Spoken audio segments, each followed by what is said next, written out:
karena orang-orang tidak tahu kain perca itu bisa diolah atau tidak. Malah disalahgunakan, dibuang begitu saja.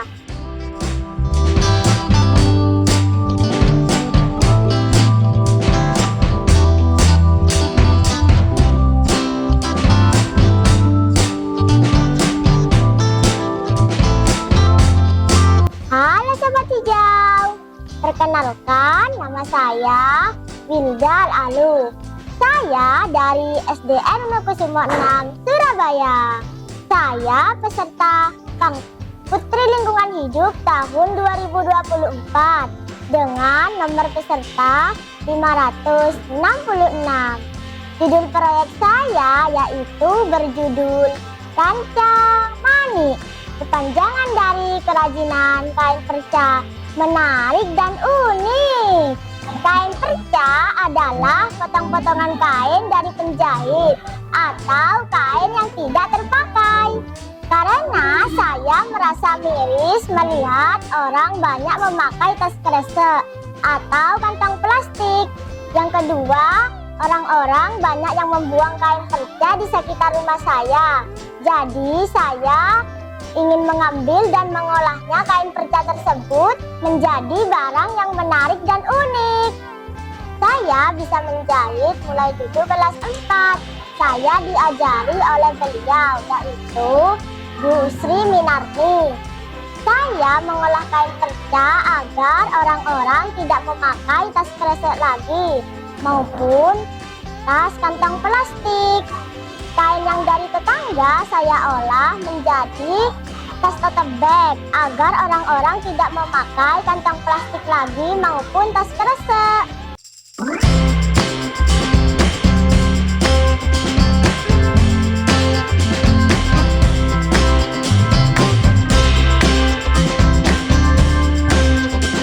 Capaian saya yaitu 1.558,3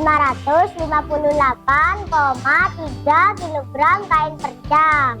Yang saya olah yaitu 89, 4 penghapus papan tulis, 36 bantal duduk, 11 aksesoris rambut. Seperti ini contohnya kerajinan dari kain perca. Ini adalah tas tote bag, tempat tisu yang terbuat dari kain perca. Ini tas, tali rambut, bantal dodok yang isinya kain perca kecil-kecil. Dan saya sudah mensosialisasikan kepada 2.447 orang, yaitu di SMPN 44 Surabaya dan SDN Sudotopo 1, SDN Unokusumo 6 Surabaya, dan pengunjung Kempat Kenjeran, yaitu pegawai kearsipan, perpustakaan Kota Surabaya, panitia presentasi PJOK Kota Surabaya. Kerajinan yang saya olah itu seperti tas, tote bag seperti ini, saya bagikan ke pasar Unokusumo agar tidak menggunakan tas kresek atau kantong plastik lagi. Dan saya sudah membuat penghapus papan tulis untuk kelas saya, karena penghapus papan tulis kelas saya rusak. Dan saya sudah membuat bantal duduk sepeda agar goncengan saya empuk, karena goncengan terbuat dari besi. Menurut pendapat saya, mengolah kain perca itu penting karena orang-orang tidak tahu kain perca itu bisa diolah atau tidak. Malah disalahgunakan, dibuang begitu saja. Agar tidak terjadi penumpukan sampah, jadi saya mengambilnya dan mengolahnya menjadi barang yang menarik dan unik.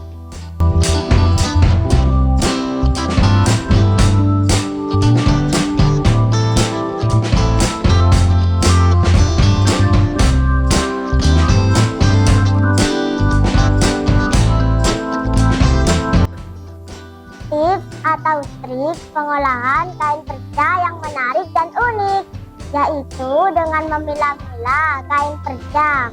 Terkadang isinya bukan kain perca saja, tetapi campuran seperti sampah, rokok, dan sebagainya. Setelah kain perca sudah dipilah, kita setrika agar menjadi rapi dan bagus. Setelah disetrika, kita gunting atau potong dengan sesuai keinginan kita agar menjadi lebih bagus dan rapi. Pengalaman berkesan selama pengembangan proyek saya yaitu saya sangat senang ketika menjahit menggunakan mesin jahit karena mudah dan lebih cepat. Dan tangan saya tidak tertusuk jarum dan saya kesulitan membagi waktu antara mengembangkan proyek dan mengaji dan sekolah. Mengaji saya pulangnya agak lama, terkadang setengah 10, tapi saya harus mengembangkan proyek saya setiap hari.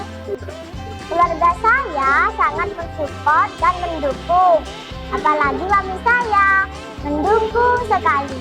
Teman-teman saya sangat penasaran karena proyek saya berjudul Rancang Manik, yaitu tentang kain perca. Teman-teman saya sangat penasaran dan ingin mengikuti menjahit. Kendala saya yaitu saya sulit membagikan waktu antara sekolah, mengaji, dan mengembangkan proyek saya. Tapi saya tetap mengembangkan proyek saya bila ada waktu senggang. Yaitu saya sempat membuat kerajinan kain perca dikala ada waktu senggang.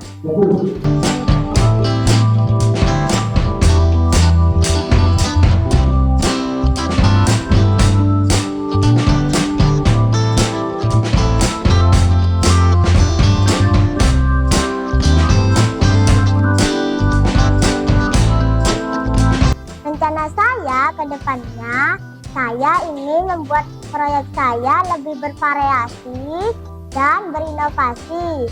Dan saya ingin membuat baju dari kain perca, selimut dari kain perca, dan taplak meja.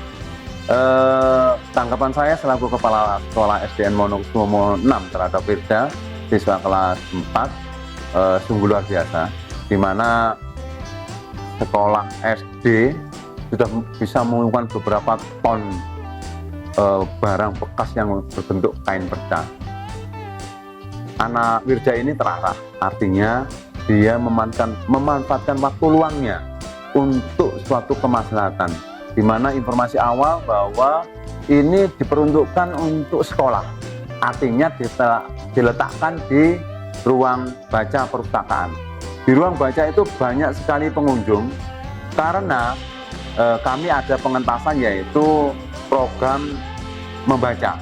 Anak-anak yang tidak bisa membaca akhirnya diajari Bapak Ibu guru membaca. Dan menangkapnya bahwa anak-anak itu kalau duduk ngosok-ngosek, maka dia mengumpulkan kain perca untuk menjadi bantalan tempat duduk. Terima kasih Wirda.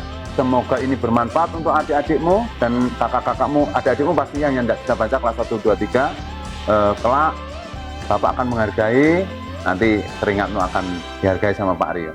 Sobat Hijau, bila ingin lebih tahu tentang proyek saya atau berminat untuk membeli, bisa saja langsung melihat di Instagram saya, yaitu bernama Wildawil atau WILDAWIIL.